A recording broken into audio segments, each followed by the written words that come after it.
Sveicam 6. moduļa 2. nodarbībā par komunikācijas prasmēm sieviešu uzņēmēju kontekstā.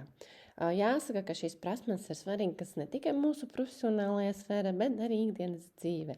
Un strādājot pie to pilnveidošanas, jūs varēsiet veicināt savas līderības prasmes, sadarbību ar ārējo vidi un izveidot spēcīgu savu klātbūtni savā kopienā. Šajā nodarbībā mēs pievērsīsimies dažādiem komunikācijas veidiem un aspektiem, ko sociālajiem uzņēmējiem vajadzētu zināt, to starp verbālai komunikācijai, neverbālai komunikācijai, rakstiskai komunikācijai, starppersonu komunikācijai un arī tādiem aspektiem kā aktīvā klausīšanās un konfliktu risināšana. Kāpēc komunikācijas prasme ir svarīga biznesā?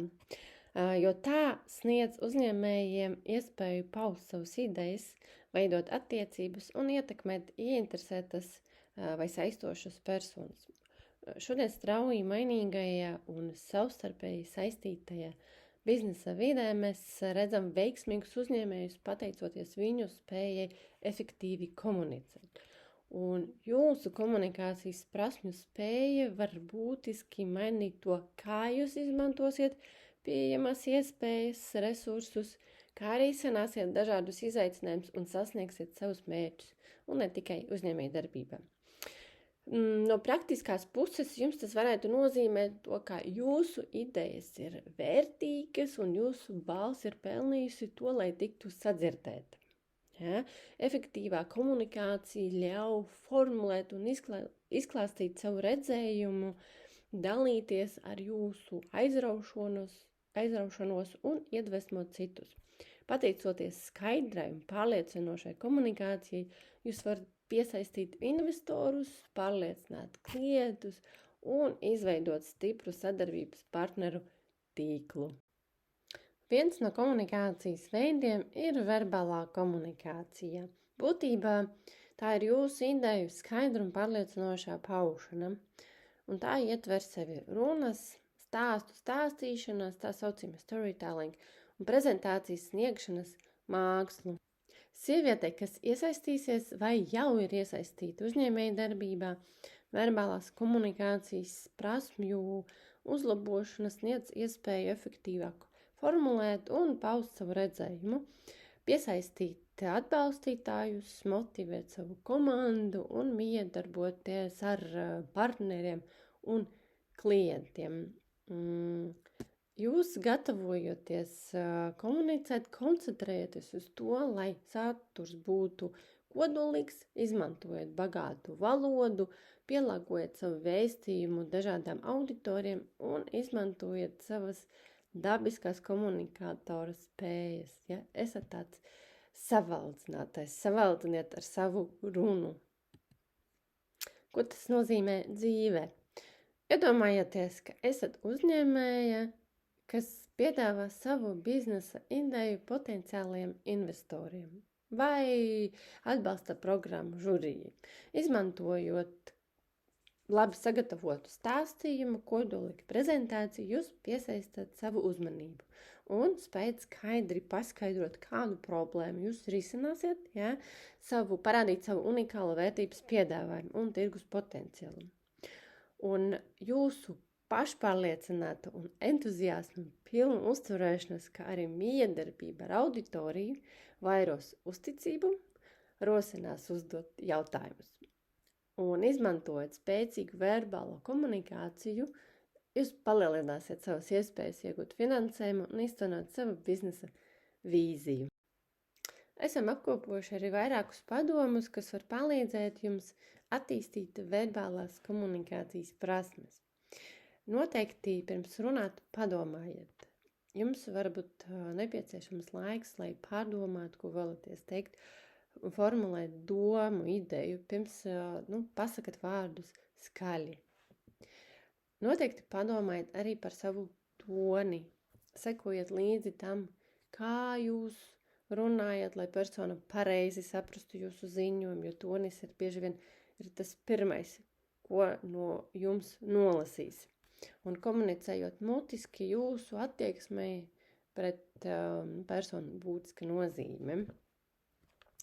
Neaizmirstiet ievilkt dziļu elpu un pie garākām runām domājiet par to, ko vēlaties teikt tālāk. Jūs varat atvilkt elpu starp rindkopām. Noteikti mācieties no citiem. Un es iesaku pavērot profesionālo runātāju un pazīstamu personu runas. Pamēģiniet līdzināties kādiem viņu stila aspektiem, lai uzlabotu savu runāšanas stilu vai atrastu savu runāšanas stilu. Uzmanīgi klausieties. Ja? Citreiz individuālajā komunikācija, mazāka runāšana un uzmanības pievēršana tam, ko saka runātājs, var palīdzēt izveidot savstarpējas attiecības un parādīt jūsu interesi par runātāja problēmām vai jautājumiem. Noteikti koncentrējieties, ja? Esiet uzmanīgi, be mindful. Pārliecinieties, vai jūsu vārdi, žesti, sejas izteiksme un ķermeņa valoda atbilst jūsu sarunas vai runas veidam. Kad komunicējat ar kādu, ņemiet vērā arī citus viedokļus. Rūpīgi padomājiet, ja, ko vēlaties teikt, ņemot vērā klausītāju perspektīvu, vērtības, un tad plānojiet savas atbildes, ja, lai kādu varbūt arī neaizskartu. Tāds praktiskāks padoms, ja, projicējiet, izsakiet savu balsi, uzrunājot lielu grupu, runājiet spēcīgā, pārliecinātā balsi, lai ik viens telpā varētu jūs viegli sadzirdēt. Tāpat iesakām praktizēt savas prezentācijas, ja, jo īpaši sakuma posmos, pirms publiskās runas vai intervijas patrenējieties spoguļu priekšā vai ierakstiet savu balsi vai video un pēc tam tos atskaņojiet un analizējiet. Runājiet skaidri. Acīm redzams padoms, bet gatavojieties publiskajām runām, iepriekš vingrinieties, lai katru vārdu jūs izrunātu skaidri. Un tāds labs rīks, kā attīstīt komunikācijas prasmes, ir dalība tīklošanas pasākumos. Ja? Networking events, tur jums vajadzēs sapazīties ar dažādiem cilvēkiem, prezentēt sevi un tad citreiz arī runāt lielākās grupas priekšā. Pievērsīsimies arī rakstiskai komunikācijai. Mūsdienu digitālajā laikmetā rakstveida komunikācija ir neaizstājama sievietes uzņēmējas vai sievietes līderes prasmes. Tā ietver dažādus rakstiskās saziņas veidus. E-pasta, priekšlikumi, biznesa plāni, mārketinga materiāli, sociāla mediju ieraksti un tam līdzīgi. Un, lai skaidri, profesionāli, pārliecinoši nodot vēstījumu, ir ļoti svarīgi attīstīt un uzlabot savas rakstīšanas prasmes. Pievērsiet uzmanību tādām lietām kā gramatika, teikumu struktūra un domu secīga izklāstīšana. Apgūstot efektīvu vai pareizu biznesa rakstīšanu, jūs varēsiet izteikt savas idejas profesionāli, atstājot pozitīvi paliekošu iespaidu uz saviem lasītājiem. Piemēram, jūs strādājat pie sava biznesa piedāvājuma, lai izveidotu partnerību ar kādu nozīmīgu nozares dalībnieku. Pieteikuma vai vēstuli jūs izklāstat informāciju par savu uzņēmuma unikāla vērtības piedāvājumu, izceļat sadarbības priekšrocības un norādat skaidru rīcības plānu, lai sasniegtu panākumus. Un pateicoties kodolīgai un struktūrētai ziņai, informāciju, jūs demonstrējat savas zināšanas, tirgus izpētes rezultātus, savstarpējas izaugsmes potenciālu un ar savu rakstisko komunikāciju uzlabotu komunikācijas prasmi, Jūs varēsiet parādīt profesionalitāti, ticamību un spēcīgu biznesa piemēru, kas galu galā novedīs pie veiksmīgas sadarbības. Vēl viens komunikācijas veids, kuram jums būtu jāpievērš uzmanība, ir starppersonu komunikācija. Un tā attiecas uz to, kā jūs miedarbojaties un sazināties ar citiem cilvēkiem. Kā sievietei uzņēmējai, jūsu spējai veidot jēgpilnas attiecības ar komandas biedriem, klientiem, partneriem, citiem ir izšķirošā nozīme jūsu biznesa panākumos. Un koncentrējieties uz aktīvās klausīšanas prasmju attīstīšanu, empātijas izrādīšanu un efektīvu jautāšanas paņēmienu izmantošanu, lai izprastu citu viedokļus vai iegūtu priekš jums vērtīgu informāciju. Efektīvā starppersonu komunikācija ļauj veidot uzticību un radīt pozitīvu darba vidi, kurā plaukst idejas. Praksē tas nozīmē, ka jums kā esošai vai potenciālai uzņēmējai jāsaprot, cik svarīgi ir veidot spēcīgas attiecības ar saviem komandas biedriem un saistošām personām. Izmantojiet dažādas iespējas, piemēram, sanāksmes laikā aktīvi uzklausot komandas biedrus, viņu idejas, bažas, atsauksmes un izrādot empātiju, nodrošināt tādu, drošības sajūtu, drošības telpu, atklātam dialogam, jūs veidojat vidi, kurā ik viens jutās novērtēts un uzklausīts.